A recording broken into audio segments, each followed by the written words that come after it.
What's going on, guys? The Comics Kid 2099 here. Welcome to day 317 of the 365-day graphic novel review challenge. Today, I want to talk to you about Deadly Hands of Kung Fu. This was a miniseries from 2014, written by Mike Benson with art by Tan Ing Huat.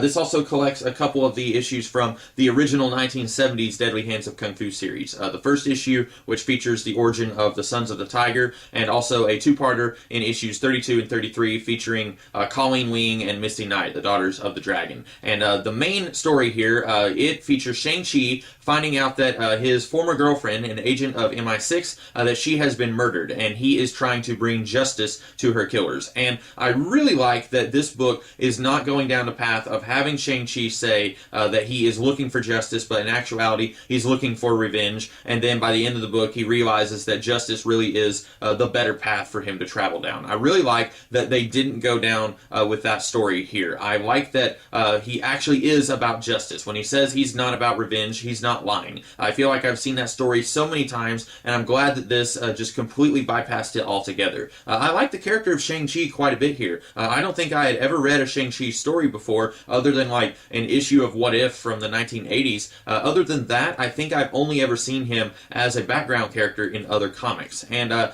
this book, it got me to thinking about Shang-Chi's place in the Marvel Universe, and if he even still has a place in the Marvel Universe. He was introduced back in the 1970s when Marvel had a bad habit of taking whatever was the most popular trend in pop culture at that time and infusing it into the Marvel Universe. That's how characters like Nick Fury and Ghost Rider came about. Nick Fury was heavily inspired by the sci-fi stuff of the 1960s, like the Avengers TV series from Great Britain, and then The Man from U.N.C.L.E. and James Bond, and you got to see a lot of that in the Jim Steranko, Nick Fury stuff of the 60s. Ghost Rider is heavily inspired by Evel Knievel, who was huge back in the 1970s, and then the occult movies of the 1970s like Rosemary's Baby or The Exorcist. Stuff like that is the reason why we have Ghost Rider. But then, for the most part, these characters who are inspired by those trendy things, they don't outlive the thing that inspired them. And that was the case with Shang-Chi. Shang-Chi was heavily inspired by Bruce Lee martial arts movies. In fact, you go and look at the early Shang-Chi comics, and they even made him look like Bruce Lee. But then, once those movies kind of stopped being fashionable and stopped being as popular, you don't see Shang-Chi stories as much. In fact, other than this miniseries, I don't think that Shang-Chi had a series of any kind since the 1970s. You would see him occasionally show up in a What If comic, maybe, or you would see him show up in a team book. For example, when this came out, he was a member of the Avengers, but you didn't ever really see him in his own book.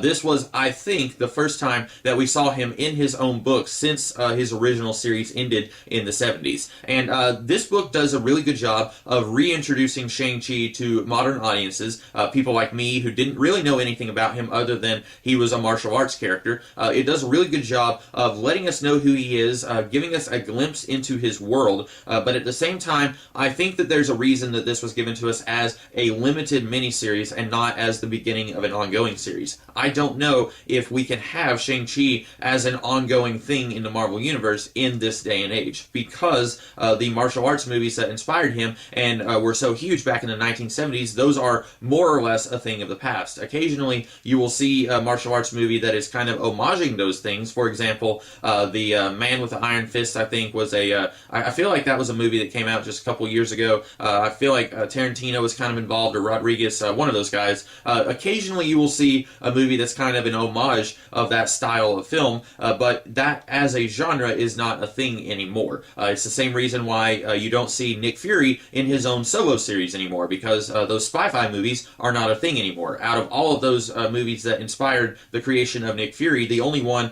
that really stood the test of time was James Bond. And even then, the James Bond movies we get now are not nearly as popular as the ones that came out in the 1960s, and also they're not even of the same genre as the spy-fi movies that came out back then. They had to adapt and change in order to survive, which I feel like is why a lot of these characters, they don't persevere after the genre that inspired them ceases to be. We don't see a continuation of the Shang-Chi stories because nobody is interested in watching a martial arts comic book like they used to watch martial arts movies, but if they found a way to make Shang-Chi work outside of the genre that inspired him in the first place, maybe we would continue to see a Shang-Chi comic book on up into the 80s and 90s. I don't know. But looking at this, what I see that they did, and I know that a lot of this is just me kind of pontificating, and I'm not really reviewing the book itself, but I'm getting back to that. Looking at this book, a lot of what they did, they're taking older elements from the original series and they're bringing it back in a way, and then they may even be kind of putting to rest some of those subplots that were introduced back in the 1970s. For example, we get a return of the Sons of the Tiger. They show up here in a diminished role. They are not protagonists like I'm assuming they were in Deadly Hands of Kung Fu. They were the feature in the first issue of Deadly Hands of Kung Fu. But they show up here to help Shang-Chi. Misty and Colleen, they show up to help Shang-Chi here. And I feel like this is mostly saying, hey guys, remember all those really cool characters that used to be really popular back in the 1970s. Now, talking about characters who were kind of inspired by things that were popular at the time, I feel like Colleen Wing and Misty Knight, they were kind of inspired by the buddy cop genre. And it doesn't even have to be cops. It could be just two characters who are completely different. They are night and day, and then they team up for some story. And that is a genre that kind of has stood the test of time. You see it in the Lethal Weapon movies, you see it in the Rush Hour movies, you've seen it all over the place, and I feel like that might have something to do with why Colleen Wing and Misty Knight have persevered over the years. Even before those characters were introduced in the Marvel Netflix shows, I feel like they were much more popular than Shang-Chi or the Sons of the Tiger. I had never even heard of the Sons of the Tiger before reading this book, so that shows how little recognition that they get in the Marvel Universe and in pop culture as a whole. But I feel like these characters, they are so much more popular than Shang-Chi. I don't really think that they had to show up here for us to say, hey, remember these characters from the 1970s. I think they were already popular enough. You could just do them in their own miniseries. And in fact, they did get their own miniseries a few years before this one came out. But I feel like this book is trying to resurrect some of these elements and characters from the original series. Shang-Chi's evil brother, the Sons of the Tiger, Shang-Chi's former lover. And some of these characters, since I have never read any Shang-Chi stuff before this, they may not have been actual characters in the Deadly Hands of Kung Fu series. I don't know. I'm 99% sure that his evil brother was a character in his own stories. The Sons of the Tiger, they of course had their own feature in Deadly Hands of Kung Fu, but a lot of this I feel like is banking on recognition of these characters from the series that ended in the late 70s, early 80s. And that's a little bit of a problem for someone like me who wasn't even born until the late 80s, and I definitely wasn't reading martial arts comics from the 1970s. But I really wish, if it had been me, and if they had come to me and they said, we want you to do a relaunch of the Shang-Chi character, what I would have done, I would have tried to find a way to make Shang-Chi work in the present day. And that's easier said than done, because you look at the Marvel Netflix series, which tried to bring Iron Fist into the present day, a lot of people really hated that. A lot of people hated it before it even aired. They didn't like the idea of a white guy being a martial artist. And there are some problems with that as a premise, but then I think also there are some problems with having an Asian guy as a martial artist in this day and age. You've got this book where Shang-Chi is of Chinese descent and he knows martial arts. And I feel like if you tried to do Shang-Chi as a Netflix series today, a lot of people would say, oh, okay, you've got an Asian protagonist, but he can only be a martial artist. Is that what it is? He can't be anything else? He can't be a fireman? He can't be the star of his own Western?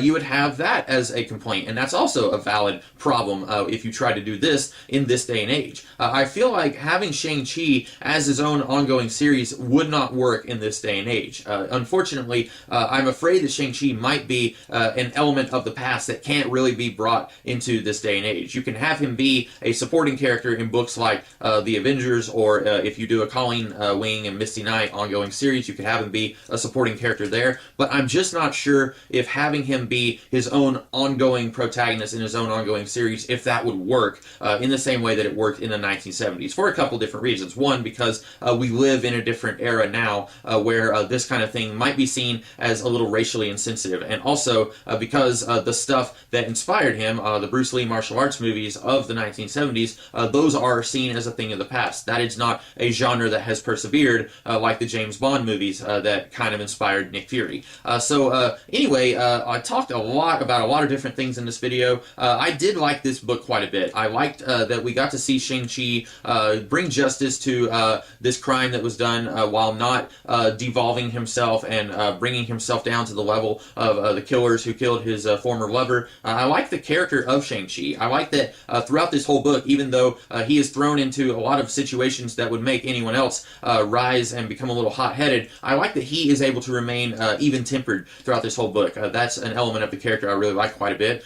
This made me want to read more Shang-Chi stories. I have not read any of the old stuff from the 70s, but fairly recently, in the last year or so, Marvel has put out a couple of omnibuy featuring Shang-Chi and the Deadly Hands of Kung Fu stuff. So this does kind of make me want to go and read some more about some of these characters that are featured in this book.